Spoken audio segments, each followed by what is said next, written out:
이 숙종과 명성황후의 평행선이 좀 더 벌어지는 일이 생깁니다. 20살이 된 숙종이 남인의 영수이자 당시 영의정이었던 허적을 국가의 원로로 인정하고 왕이 하사하는 의자와 지팡이, 즉 궤장을 내렸거든요.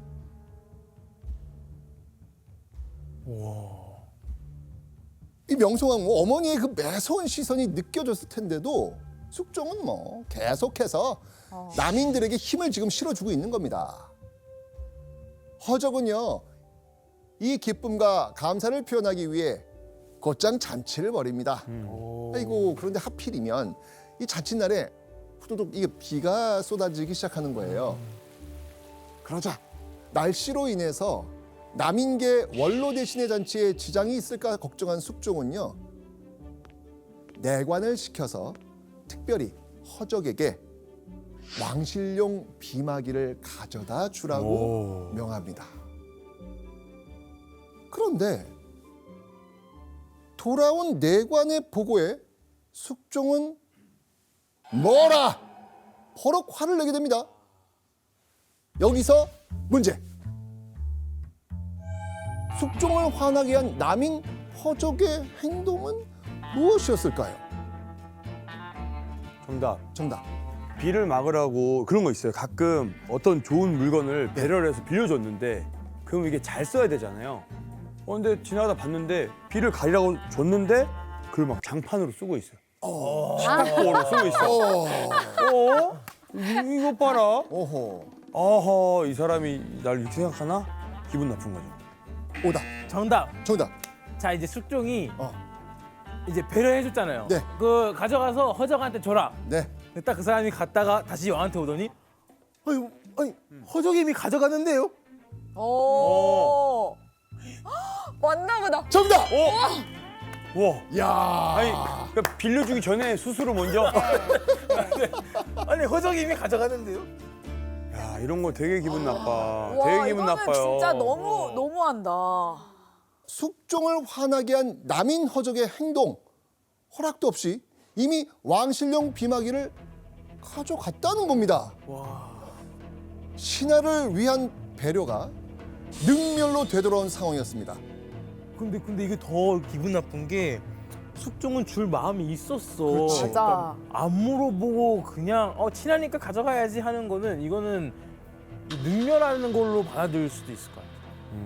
숙종 뒤집어졌겠다.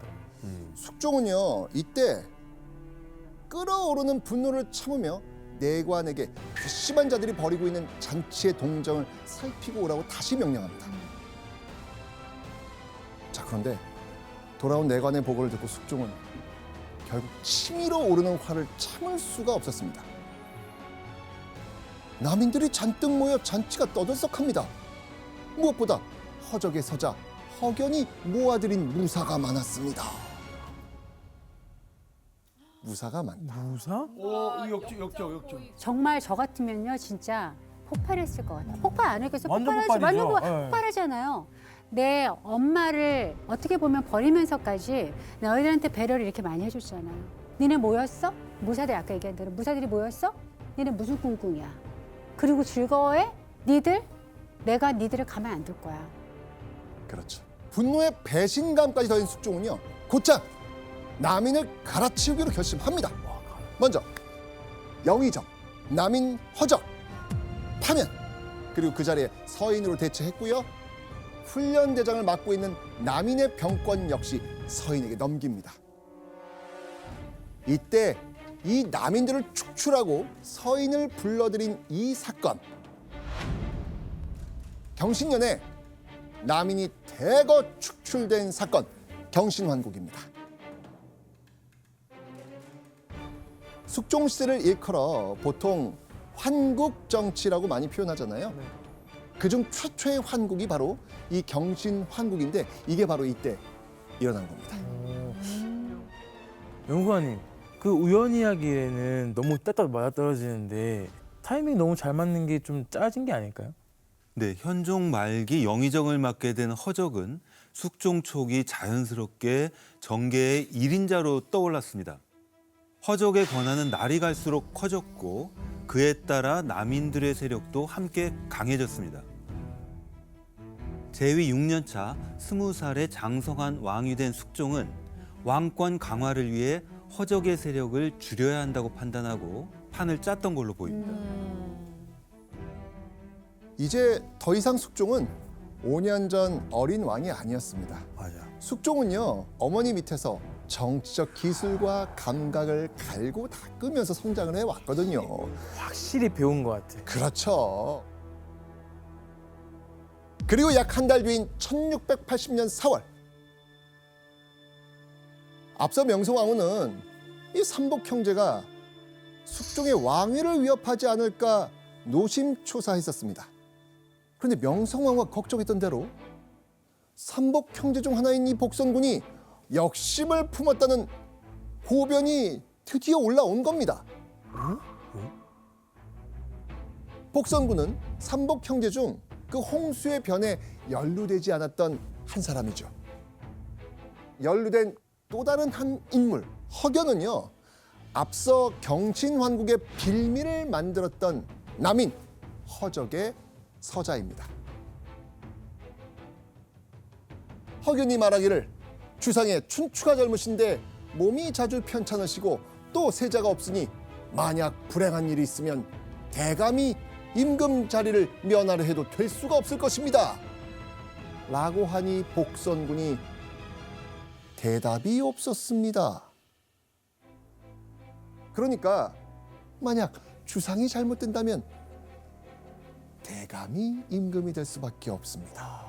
그렇게 얘기했는데 복선군이 대답이 없었다는 게 더 이상한 거지. 예. 의미심장한 거죠. 오, 이거 오. 되게 야, 이거 영모의 느낌인데요? 오호. 오. 그렇죠. 엄마 말이 엄마 말이 맞았어. 맞았어. 그런데 여러분들 사실 이 고변에는요 숨겨진 배우가 있습니다. 누구겠습니까? 명성황후요? 진짜로? 설마. 바로 이 사람이었습니다. 또 김석주 우리 사촌 오빠. 바로 명성황후의 사촌 오빠 김석주였습니다. 이번에도 사촌 오빠 김석주를 움직여서 명성황후가 삼복 형제와 남인의 제거를 주도했던 겁니다. 자, 이 명성황후의 명령으로 삼복 형제의 동정을 살폈을 이 김석주의 수하들은요, 복선군의 여종에게 이런 말을 듣게 되죠. 군복을 만드느라 계속 바느질을 했더니 손가락 끝이 헐어서 아픕니다. 김석주는 곧장 숙종에게 보고했고요. 숙종은 복선군과 허견 세력을 치기 위해 계획을 세운 겁니다. 그렇게 고변이 올라오고 일주일 뒤 가장 먼저 고변의 주인공인 복선군이 교살되고 관련자들의 신문이 이어지며 복평군은 위리안치에 처해집니다. 복창군, 복선군, 복평군 이 삼형제가 숙청된 사건을 삼복의 옥이라고 하죠. 이 삼복의 옥으로 허견을 비롯한 남인 세력은 줄줄이 처형되거나 유배를 가게 됩니다. 그리고 이 무렵 이 남인들의 대거 실각만으로 만족할 수 없었던 명성황후는요, 누군가에게 이렇게 편지를 보냅니다.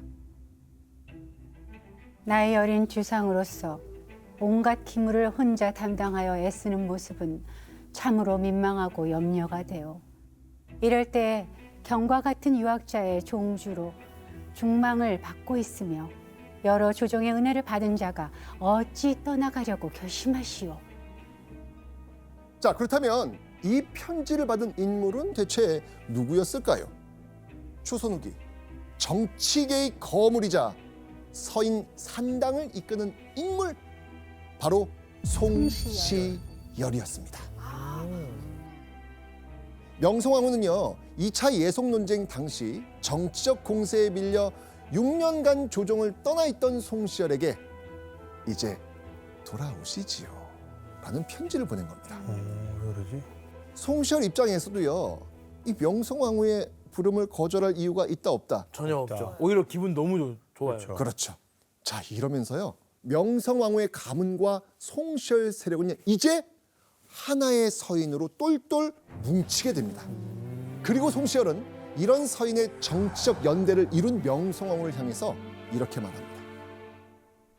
여중 요수. 요수는요, 중국 역사상 가장 위대한 황제인 요임금과 순임금을 뜻합니다. 그러니까 여중 요수는 여자 중에 요순임금이다 라고 하면서 이 명성황후를 칭송한 겁니다.